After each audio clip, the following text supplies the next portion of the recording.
Je vous filme une pile à lire estivale. Ça fait littéralement 6 mois qu'il pleut. Je n'ai aucune crédibilité dans ce pays. J'ai mis un petit haut sympa, je vous jure que je me les caille. J'ai froid aux doigts, je suis à ça d'avoir l'onglet. Je lâche la rampe, je sais plus quoi vous dire.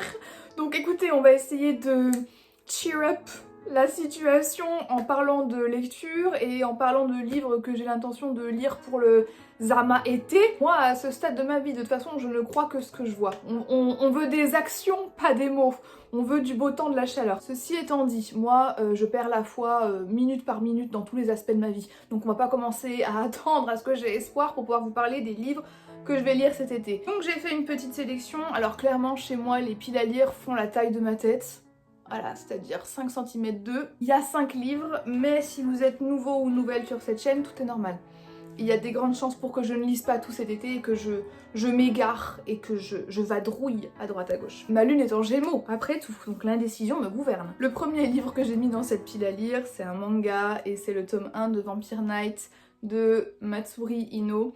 Je vous l'ai montré dans mon dernier book haul. En fait, j'ai décidé de partir sur la collection du manga avec ces éditions-là qui sont superbes, qui regroupent, je crois, 2 tomes à chaque fois. Parce que sinon il y a les tomes individuels qui sont rouges, un peu classiques, et vu qu'on ne fait rien comme les autres sur cette chaîne, moi j'avais envie de prendre ces éditions là qui sont vraiment très belles et pas particulièrement chères quand elles sont en seconde main. Et donc Vampire Knight, c'est un shoujo surnaturel, en fait c'est de la beat lit, avec une jeune fille qui travaille dans une académie où il y a une classe de nuit et une classe de jour. Et la classe de nuit est remplie par des élèves qui sont des vampires. Voilà, c'est trop bien. Enfin, c'est trop bien. je sais pas, 10 ans après, je vais peut-être vous dire autre chose. Mais à l'époque, quand j'ai regardé l'animé, c'était genre juste toute ma vie. Et à l'époque, ça m'a apporté un réconfort que franchement aujourd'hui, peu de choses et de personnes peuvent se prétendre m'avoir apporté. Allez, on continue avec Maudit de Joyce Carol Oates. On est sur un énorme roman.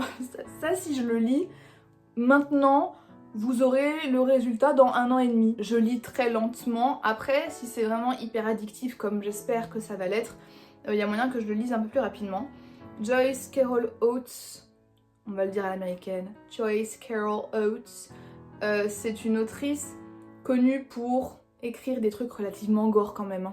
C'est pas soft, c'est pas tout est beau, tout est rose, c'est des histoires un peu hardcore. J'avais déjà lu une chose d'elle. Bon bah j'ai été marquée à vie, hein, voilà. Et je me suis dit pourquoi pas continuer sur cette lancée, donc quand je l'ai trouvé à Emmaüs, je l'ai pris. D'autant plus que l'histoire a l'air sympa, ça se passe sur un campus, il y a une jeune fille qui va être enlevée, il y a des rumeurs sur qui peut être le kidnappeur, apparemment il s'agirait du diable lui-même. Bon, si c'est un homme, tu me diras, c'est pas loin. Faut que j'arrête de vanner les mecs sur mes vidéos, c'est une blague. Bien sûr. Et donc du coup, après ça, il va y avoir une série de choses un peu surnaturelles qui vont se passer. Et je sens que je vais pas tarder à lire. Alors que vraiment, j'en ai jamais entendu parler, je ne l'ai jamais vu ailleurs. Je l'ai juste trouvé à Emmaüs et c'est juste l'autrice qui m'a fait acheter ce livre. Donc ouais, je sais pas, j'ai envie de le lire en ce moment, donc ce sera peut-être ma prochaine lecture. Et franchement, priez pour moi les gars, parce que là, on est sur du 800 pages. Oh, ça c'est pour caler des meubles. J'ai sélectionné Van Gogh, le tome 1 Entre ciel et terre de Timothée de Fontbelle. C'est un livre que j'avais envie de lire depuis très longtemps. Timothée de Fontbelle, je l'ai découvert avec Toby Lolness au collège. Donc c'était il y a genre une éternité. Mais j'avais adoré, c'est une histoire coup de cœur de mon enfance. Et Van Gogh, je sais pas, genre bizarrement ça a l'air d'être un peu la même histoire. On est à Paris, ça se passe en 1934. Et en fait, donc Van Gogh, qui est le personnage principal, qui est un jeune garçon, fuit. Il doit fuir la police. En tout cas, il y a énormément de secrets concernant son identité, concernant sa vie qu'il va devoir découvrir. Et il y a un vrai voyage qui va s'en suivre, notamment en Sicile, en Écosse. Et d'après ce que je comprends, il y a aussi les balbutiements de la Seconde Guerre mondiale qui font leur apparition. Ça aussi c'était trouvé à Emmaüs, mais je suis super contente parce que j'avais vraiment envie de le lire. Et je sais qu'il avait été très populaire à l'époque quand il était sorti, donc j'espère qu'il ne me décevra pas. Il y a quelques jours, je dirais peut-être une semaine maintenant, j'ai regardé, enfin, La balade, alors le titre les gars, la balade des serpents et des oiseaux chantants. The Snakes and the Mockingbirds, non? The Ballad of the Snakes and the Songbirds, le préquel des Hunger Games qui est sorti en décembre au cinéma. Bon, j'étais pas dans un état suffisamment bon pour aller le voir en décembre. Je l'ai regardé il y a une semaine. Coup de cœur. Mais je m'y attendais tellement pas.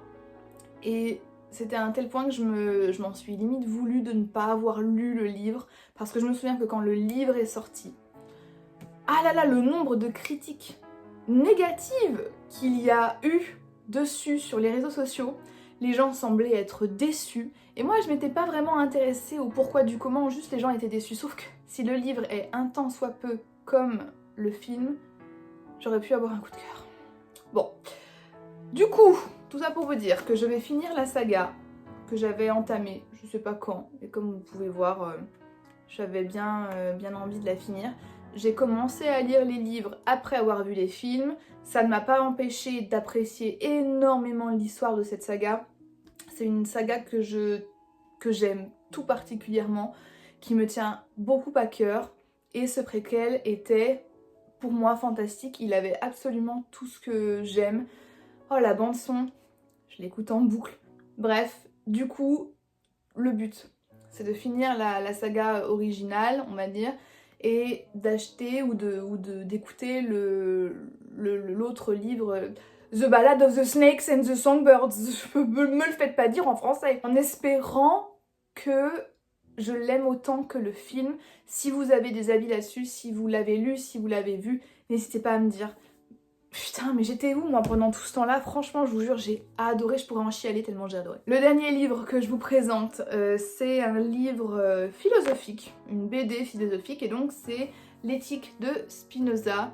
Bon, j'allais dire je ne vous présente pas Spinoza, mais dans tous les cas je ne serais pas capable de vous le faire. Je le connais de nom, mais enfin je connais pas trop ses théories et sa philosophie, et c'est pour ça justement que j'ai acheté ces livres qui sont donc des BD dans lesquels est consignée voilà, la philosophie de Spinoza.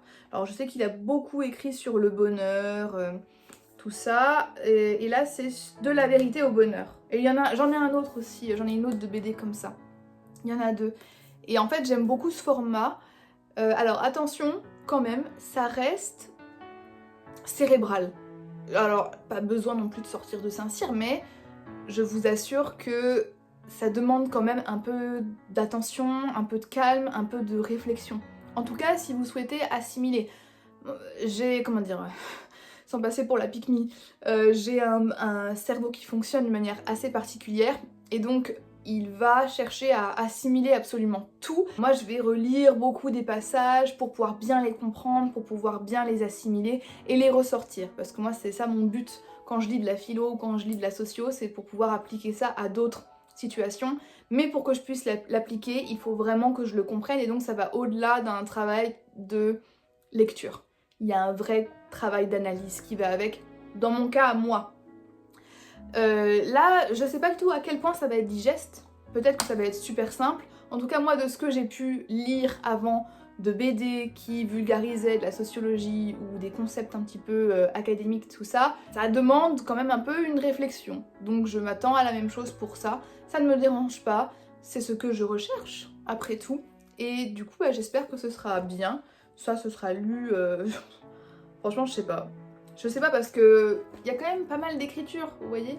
Et s'il faut réfléchir et s'il va falloir que je relise et tout, bon, je vous redirai ça. Mais dans tous les cas, ça c'était le dernier livre de ma pile à lire pour l'été. Est-ce que ce que je vous ai présenté est inspirant? Est-ce que ça vous a donné envie? Est-ce que cette lumière, cette fausse lumière, parce que là je vous jure qu'on est sur un ciel gris, vous fait vous sentir en été? C'était un peu le but recherché de cette vidéo, et bien sûr de partager mes lectures avec vous. N'hésitez pas à faire de même dans les commentaires. J'aime toujours lire vos commentaires. Merci énormément aux personnes qui regardent mes vidéos, qui like, qui commentent, qui s'abonnent.